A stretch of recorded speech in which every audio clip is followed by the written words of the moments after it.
Hey guys, tell me, have you ever wanted to become the Pope? Not me. The head of the whole Catholic Church? Nope. And to shepherd over 1 billion believers? No.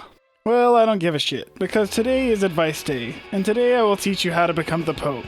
Let's go. So, the requirements that you must meet for this exalted profession are: first, to be a Catholic, and second, to be a man. That's all? That's all. But this is only in theory. In real life, the possibility of an ordinary Catholic becoming the Pope is 0. Because becoming Pope is not the same as becoming president.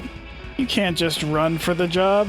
Choosing the Pope is an intra-team work. Actually, the cardinals choose the Pope from themselves. I mean, despite the fact that, in theory, any Catholic can become the Pope. In practice, they choose one of their own? That's right, little fella. The last time a non-cardinal became Pope was over 600 years ago, in 1378, and that was Urban VI. Thus, in order to become Pope, you must reach the level of a cardinal. In order to do this and stay alive, you should start climbing the Catholic career ladder right now. Step 1. Become a priest.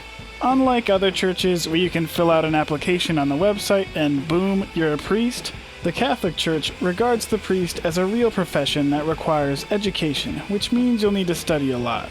You'll probably have to graduate in Catholic philosophy, then get a master's degree in theology. In addition to these acquired skills, don't forget that you still need to be a man, single, and ready to take a vow of celibacy forever.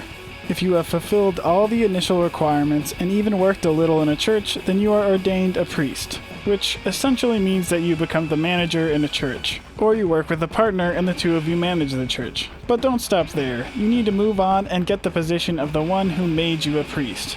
I mean, to become a bishop. Bishops are a more isolated group. While there are about 400,000 priests in the world, there are only 5,000 bishops. While the priests get churches, the bishops get cathedrals, from which they watch over the churches. To become a bishop, all you need to do is wait until the bishop in your area gets old and retires at the age of 75, or simply dies before that time, thus making room for you. But you can't just apply. We remember this from the story with the priests. After all, there is a secret list of potential bishops, which is updated once every 3 years, based on the opinion of the still living bishops on who would make a good replacement for their colleague. In order to get on this list, you need to be religious, be at least 35 years of age, work as a priest for at least 5 years, and get a doctorate in theology. And if you're included, or not included on this secret list, the local bishops give it to the representative of the Pope in your country, also known as the nuncio. The nuncio chooses 3 lucky ones, conducts a thorough research on their careers, conducts an interview, and selects the one whom he considers the best. Then he sends his report to the Vatican, where a congress of bishops working there identifies potential candidates around the world. If the bishops don't like the candidates, they tell the nuncio to start over. Namely, return to the top of the list, select 3 new lucky ones, study their careers, conduct even more interviews, and send the results. When the Congress of Bishops finally chooses one of the nuncio's candidates, that name is given to the current pope, who can freaking reject the candidate and start the whole process over again. But let's say the bishop in your area died at the right time, and you were on the secret list of good priests, and nuncio chose you, and you went through an interview, and the Holy Congress chose you, and the Pope didn't veto, then poof, you're a bishop now. Which is still not the top, so you need to become a cardinal. Despite the cool name and the fancy red capes that make them stand out from the crowd, cardinals are not bosses of bishops.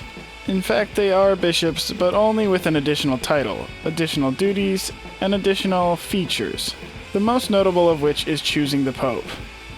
So, the only way to become a cardinal is to convince the current Pope to make you one. Pfft, easy, since out of 5,000 bishops, only 200 are cardinals. But let's imagine that your ambitions got noticed by Francis, the current Pope, and he made you a cardinal. That's it, now all there is to do is to wait for the Pope to die. Well, or to renounce, though popes die more than they renounce. So when one of those two things happens, the cardinals younger than 80 years old come to the Vatican, where they isolate themselves from the outside world, presumably giving away their phones, tablets, and carrier pigeons. And then the elections begin. Elections never follow the same pattern, but in general it works like this. 4 times a day, the cardinals go to vote in the Sistine Chapel. To receive the rank of Pope, you need to get the approval of 2/3 of all cardinals. Cardinals don't raise their hands, they don't use the modern electoral system. Instead, they write a name on a piece of paper, stand in front of the altar, read a prayer before the vote, and put the paper down. Once everyone has voted, the votes are counted and burned in the sacred fire. Now all eyes are on the chimney. If the smoke is black, it means that a new pope has not been elected. The election of a pope is a very long and tediously slow process, and it often takes 2 weeks of voting, 4 times a day, 6 days a week. Well, except Sundays, which is the day for prayers. Don't forget about it. Now let's imagine that you, with the support of all your friends, are the chosen one. Then you have one thing left to do before becoming the head of the Catholics. You need to choose a new name for yourself. Formally, there are no rules for this, so you can call yourself whatever you want. Or according to tradition, take some name from past popes and put the next number at the end. As soon as you agree, the last voices are thrown into the sacred fire, making the smoke pristine white, and the new pope is announced to the whole world. So here's the career ladder. Be born with the correct gender, then become one of 1 billion Catholics, then one of 400,000 priests, then one of 5,000 bishops, then one of 200 cardinals. Wait until the current pope dies and convince 2/3 of the cardinal friends to elect you pope of the entire Catholic Church. That's all. It was Broc from Broccoli Academy, and thanks for watching. Well guys, if these tips helped you, as always, then strike the like button, subscribe, comment, and of course, share this video with your friends. Let them watch it and also become cardinals, who will later help you become the pope.